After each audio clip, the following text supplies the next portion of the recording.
आपणा सर्वांना शारदीय नवरात्रीच्या खूप खूप हार्दिक शुभेच्छा. पावसाळा आणि हिवाळा या दोन ऋतूंच्या संधिकालात साजरा केला जाणारा उत्सव म्हणजे शारदीय नवरात्र, जे शरद ऋतूत येते. स्वतःचा शोध घेण्यासाठी अत्यंत विलक्षण आणि अद्भुत असे 9 दिवसांचे हे पर्व आहे. अश्विन महिन्यातील शुद्ध प्रतिपदेपासून ते नवमीपर्यंतचे हे महापर्व मानवाच्या आंतरिक ऊर्जेच्या विभिन्न प्रकारांचे प्रतिनिधित्व करते. याच ऊर्जेला 9 देवींच्या शक्तीची उपमा दिली जाते. या मनुष्यातील ऊर्जेची वेगवेगळी रूपे असल्याचे म्हटले जाते. नवरात्रीत नवदुर्गांची उपासना केली जाते.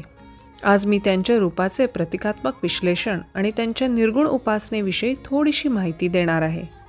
घट बसवून आणि साग्रसंगीत नैवेद्य मिष्टान्न भोजन बनवून किंवा उपवास करून आपण देवीची सगुण उपासना करतच असतो. पण आज त्यासोबत आपण ह्या विविध रूपांना समजून घेऊन त्यांची सजगतेने उपासना करण्याकडे एक पाऊल टाकूया. आधी आपण नवार्ण मंत्र आणि बीज मंत्र म्हणजे काय हे पाहूया. 9 वर्ण असलेला मंत्र म्हणजे नवार्ण मंत्र. देवीचा नवार्ण मंत्र आहे ऐं ह्रीं क्लीं चामुंडायै विच्चे.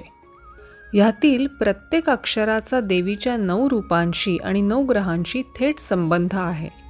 या प्रत्येक बीजाक्षराचा अनुक्रमे शैलपुत्री, ब्रह्मचारिणी, चंद्रघंटा, कूष्मांडा, स्कंदमाता, कात्यायनी, कालरात्री, महागौरी, सिद्धिदात्री आणि अनुक्रमे सूर्य, चंद्र, मंगल, बुध, बृहस्पती, शुक्र, शनी, राहू तथा केतू या ग्रहांशी संबंध आहे. बीज मंत्र म्हणजे मुख्य मंत्र, जे आध्यात्मिक शक्तींनी संपन्न असतात आणि ज्यांच्या योग्य उच्चाराने इतर मंत्रांची शक्ती वाढते. यातील बीजाक्षरांपासून अनेक मंत्र तयार केले आहेत.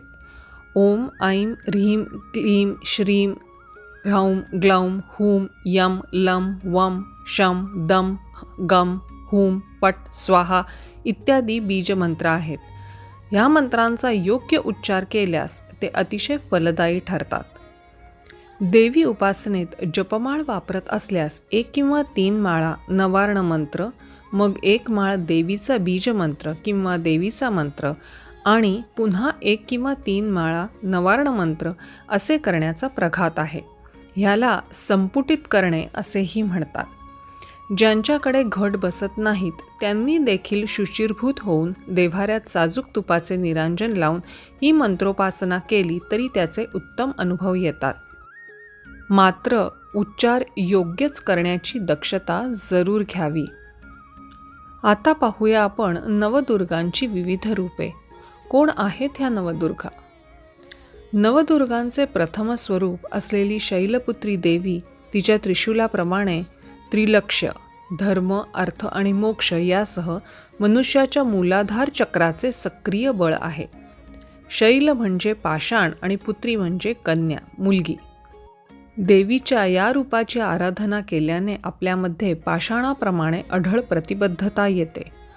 भटकणारे मन देवीच्या या रूपाच्या स्मरणमात्रे खंबीर, निडर आणि शांत होण्यास मदत होते. मूलाधार चक्रात तिची ऊर्जा सामावलेली असून नारंगी रंग तिला प्रिय आहे. धन, धान्य, ऐश्वर्य, सौभाग्य, आरोग्य तथा मोक्ष प्राप्तीसाठी पहिल्या दिवशी तिची आराधना करतात. माता शैलपुत्रीचा मंत्र आहे ओम ऐं ह्रीं क्लीं शैलपुत्र्यै नमः आणि बीजमंत्र आहे ह्रीं शिवायै नमः. आजच्या दिवशीचा नैवेद्याचा पदार्थ आहे गाईचे तूप. नवदुर्गेचे द्वितीय रूप ब्रह्मचारिणी देवी आपल्या कमंडलू म्हणजेच पूर्वकर्म, प्रारब्ध आणि हातातील माळ म्हणजेच नवनीत कर्म यासह कुंडलिनी शक्तीचे प्रतिनिधित्व करत स्वादिष्ठान चक्राची शक्ती आहे. देवीच्या या रूपाची आराधना केल्याने ब्रह्मचर्याचे गुण जागृत होऊ लागतात. आपली चेतना अनंताचा अनुभव घेऊ लागते, जो आपला मूलतः स्वभाव आहे. मूळ स्वभावाची प्रचिती झाल्याने मनुष्य शूर, निडर, पराक्रमी आणि सामर्थ्यशाली बनतो. पांढरा रंग तिला अतिशय प्रिय आहे. संयम, तप, वैराग्य आणि विजयप्राप्तीसाठी दुसऱ्या दिवशी तिची आराधना करतात. माता ब्रह्मचारिणीचा मंत्र आहे ओम ऐं ह्रीं क्लीं ब्रह्मचारिण्यै नमः. आणि बीजमंत्र आहे ह्रीं श्रीं अंबिकायै नमः. आजच्या दिवशीचा नैवेद्य आहे साखर. नवदुर्गेचे तृतीय रूप मणिपूर चक्र अर्थात नाभी चक्राची ऊर्जा असलेली चंद्रघंटा देवी आहे. हातातील कमळ चिखलातही पवित्रता आणि स्निग्धतेच्या माध्यमातून एकाग्रतेचे द्योतक आहे. या रूपामध्ये देवीला चंद्राच्या आकाराच्या घंटांनी युक्त दागिने परिधान करतात. चंद्राचा संबंध मानवी मनाशी आहे आणि घंटेचा ध्वनी मनाला त्वरित वर्तमान क्षणात घेऊन येतो. चंद्राच्या कलांप्रमाणे मन सतत आकुंचित प्रसारित होत असते. तिसऱ्या दिवशी देवीच्या या रूपाच्या आराधनेने आपले मन सजग होऊन आपल्या नियंत्रणात येते. जेव्हा सजगता आणि खंबीरता हे गुण वाढू लागतात तेव्हा आपले मन, आपले व्यक्तिमत्व आकर्षक बनते. चंद्रघंटा ही मनाच्या या आकर्षकतेचे प्रतीक आहे. तिला आवडणारा लाल रंग उत्साह व पराक्रमाचे प्रतीक आहे. माता चंद्रघंटेचा मंत्र आहे ओम ऐं ह्रीं क्लीं चंद्रघंटायै नमः. आणि बीजमंत्र आहे ऐं ह्रीं शक्त्यै नमः. आजच्या दिवशीचा नैवेद्य आहे दूध. अनाहत चक्र म्हणजेच हृदय चक्र. गतिशीलता व ऊर्जा प्रवाहित करणारी नवदुर्गेचे चतुर्थ रूप म्हणजे कुष्मांडा देवी. हातातील शस्त्र, कमंडलू, पुष्प, अमृत, कलश, चक्र व गदा यासह धनुष्यबाण यासारख्या अनेक सिद्धी आणि निधींना एकत्रित करून लक्ष्याकडे अग्रेसर होण्याचे संकेत देते. कुष्मांड म्हणजे कोहळा. कोहळ्यात खूप बिया असतात आणि प्रत्येक बीमध्ये अनंत कोहळे निर्माण करण्याची क्षमता असते. हे पुनरुत्पादनाचे, निर्मितीचे आणि अनंत अस्तित्वाचे निदर्शक आहे. हे विश्वच कोहळ्याप्रमाणे आहे आणि कोहळ्याप्रमाणे देवीमध्ये समस्त विश्व सामावले आहे. जेव्हा सृष्टीचे अस्तित्व नव्हते तेव्हा या देवीने आपल्या मंद हास्यातून ब्रह्मांडाची रचना केली अशी आख्यायिका आहे. सुखकारक असा गडद निळा रंग या देवीचा आवडता रंग आहे. राग, दोष, शोक यांची निवृत्ती तसेच यश, बळ, आयु यांची तिच्या साधनेने प्राप्ती होते. माता कुष्मांडा देवीचा मंत्र आहे ओम ऐं ह्रीं क्लीं कुष्मांडायै नमः. आणि बीजमंत्र आहे ऐं ह्रीं देव्यै नमः. आजच्या दिवशीचा नैवेद्य आहे शिरा. नवदुर्गेचे पंचम रूप आहे स्कंदमाता.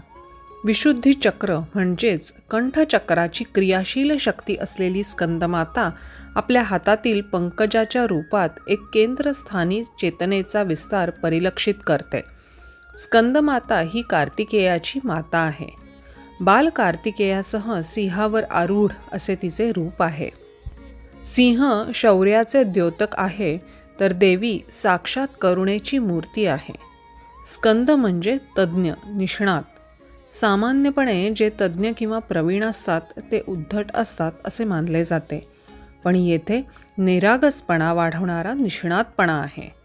चौथ्या दिवशी देवीच्या या रूपाची आराधना केल्याने कौशल्यासह निरागसपणा आणि शौर्यासह करुणा हे गुण वाढीस लागतात. या देवीला पिवळा रंग अतिशय प्रिय आहे. पिवळा रंग उत्साह आणि चैतन्याचे प्रतीक आहे. माता स्कंदमातेचा मंत्र आहे ओम ऐं ह्रीं क्लीं स्कंदमातायै नमः. आणि बीजमंत्र आहे ह्रीं क्लीं स्वामिन्यै नमः. आजच्या दिवशीचा नैवेद्य कोणतीही फळे किंवा विशेषतः केळी असली तर उत्तम. नवदुर्गेचे सहावे रूप कात्यायनी आज्ञाचक्राच्या ऊर्जेला म्हटले जाते. आपल्या तलवारीच्या धारेप्रमाणे जीवात्म्याला आपल्या तत्वशब्दांनी बांधून परमचेतना सद्गुरू म्हणजेच परमात्म्यात एकरूप होण्याची प्रेरणा देते. असुरांच्या वधासाठी हाती चंद्रहास तलवार धारण करणारी कात्यायन ऋषींची ही पुत्री. षष्ठीच्या दिवशी या देवीची पूजा केली जाते. मातृत्वाचे वैशिष्ट्य दाखवणारे हे रूप आहे जिच्यामध्ये संगोपनाचे आणि निगा राखण्याचे गुण आहेत. कुमारिका चांगल्या वर प्राप्तीसाठी हिची आराधना करतात. विवाह म्हणजे संरक्षण, वचनबद्धता, सहजीवन आणि आपलेपणा. ही देवी नातेसंबंधांमध्ये गरजेच्या या उच्च गुणांची प्रतीक आहे. आत्म्याशी एकरूप होणे हा सच्चा नातेसंबंध होय. म्हणून हिची आराधना केली जाते. या देवीला हिरवा रंग अतिशय प्रिय आहे. माता कात्यायनीचा मंत्र आहे ओम ऐं ह्रीं क्लीं कात्यायन्यै नमः आणि बीजमंत्र आहे क्लीं श्रीं त्रिनेत्राय नमः. आजच्या दिवशीचा नैवेद्य आहे मध. नवदुर्गेचे 7वे रूप आहे कालरात्री. काळामध्ये या विश्वामधील सारे काही सामावले आहे आणि काल सर्वांचा साक्षी आहे. रात्री म्हणजे गाढ विश्रांती, शारीरिक, मानसिक आणि आत्म्याची गाढ विश्रांती. कालरात्री म्हणजे पुन्हा कार्यक्षम होण्यासाठी मिळवलेली विश्रांती. उग्र संहारक अशी तामसी शक्ती असलेली ही देवी आहे. ती दिसायला भयानक असली तरी नेहमी शुभफळ देणारी आहे. या देवीला करडा रंग प्रिय आहे. 7व्या दिवशी देवीच्या ह्या उग्र रूपाची आराधना केली जाते. कालरात्री देवी मुख्यत्वे करून सहस्रार चक्राचा पाया मानली जाते. आपल्या कृपेने सर्व बंधनातून मुक्त करत काल म्हणजे समय, ज्याला ईश्वर मानले गेले आहे, त्यांची सहमती आणि कृपा प्रदान करून स्थूल शरीराच्या पुढे जाण्यासाठी ती प्रेरित करते. माता कालरात्रीचा मंत्र आहे ओम ऐं ह्रीं क्लीं कालरात्र्यै नमः आणि बीजमंत्र आहे क्लीं ऐं श्रीं कालिकायै नमः. आजच्या दिवशीचा नैवेद्य आहे गूळ. नवदुर्गेचे 8वे रूप महागौरी सहस्त्रारची मध्यशक्ती आहे. डमरू आणि शूल यांच्या माध्यमातून महाध्वनी अर्थात परमनादाला जोडण्यास सहाय्यक होते. नवरात्रीच्या 8व्या दिवशी महागौरी देवीची उपासना केली जाते. गौरवर्ण असलेल्या या देवीला जांभळा रंग प्रिय आहे. जांभळा रंग शांती आणि समाधानाचे प्रतीक मानले जाते. आपल्या नवऱ्याला उदंड आयुष्य मिळावे म्हणून अष्टमीच्या दिवशी महागौरी देवीची उपासना केली जाते. महागौरी म्हणजे विद्वत्ता आणि निरागसता यांचा मिलाफ. महागौरीच्या आराधनेने जीवनाबाबतचे उच्च ज्ञान तसेच अलौकिक सिद्धी प्राप्त होतात. माता महागौरीचा मंत्र आहे ओम ऐं ह्रीं क्लीं महागौर्यै नमः आणि बीजमंत्र आहे श्रीं क्लीं ह्रीं वरदायै नमः. आजच्या दिवशीचा नैवेद्य म्हणजे नारळ किंवा खोबऱ्यापासून बनवलेला कोणताही पदार्थ. नवरात्रीच्या 9व्या दिवशी नवदुर्गेच्या सिद्धिदात्री देवीच्या रूपाची पूजा केली जाते. जी सर्व सिद्धी देते ती सिद्धिदात्री. साधकाला आध्यात्मिक मार्गावर विविध सिद्धी प्राप्त होत असतात. जर त्यांचा गैरवापर केला किंवा त्यांच्या मागे धावले तर त्या नाहीशा होतात. सहस्रारची उच्च ऊर्जा असलेली सिद्धिदात्री देवी आपल्या अष्टसिद्धी अणिमा, महिमा, गरिमा, लघिमा, प्राप्ती, प्राकाम्य, इशित्व आणि वशित्व यांच्या मदतीने मोक्षाची गती प्रदान करते. गौरवर्ण असलेल्या ह्या देवीला मोरपिशी रंग अतिशय प्रिय आहे. माता सिद्धिदात्रीचा मंत्र आहे ओम ऐं ह्रीं क्लीं सिद्धिदात्र्यै नमः आणि बीजमंत्र आहे ह्रीं क्लीं ऐं सिद्धये नमः. आजच्या दिवशीचा नैवेद्य आहे खीर. आजच्या या व्हिडिओमध्ये सांगण्यात आलेले नैवेद्याचे पदार्थ अगदी सहजपणे आपल्या घरात मिळून जाणारे आहेत किंवा ते बनवायलाही सोपे आहेत. तात्पर्य हेच की मनोभावे देवीला दाखवलेले नैवेद्याचे साधे पदार्थसुद्धा तिला तितकेच आवडतात, कारण ते मनापासून भक्तीने अर्पण केलेले असतात.